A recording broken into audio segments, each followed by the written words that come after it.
malgré les mesures annoncées par le chef de l'État, Alassane Ouattara, le 6 août 2022 pour l'amélioration des conditions de vie et de travail des fonctionnaires et agents de l'État, ce n'est toujours pas la sérénité au niveau des centrales syndicales.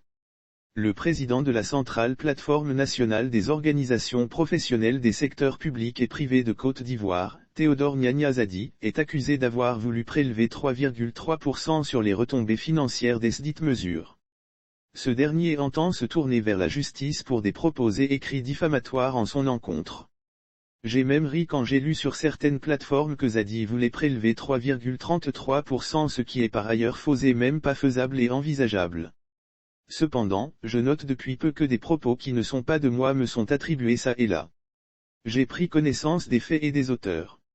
J'ai porté plainte et ils seront poursuivis pour diffamation car il y a une réelle volonté de me salir et de me noircir, a indiqué le syndicaliste.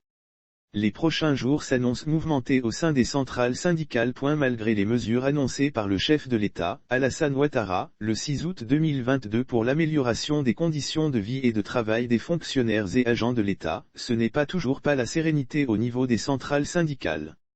Le président de la centrale plateforme nationale des organisations professionnelles des secteurs publics et privés de Côte d'Ivoire, Théodore Gnagna Zadi, est accusé d'avoir voulu prélever 3,3% sur les retombées financières des dites mesures.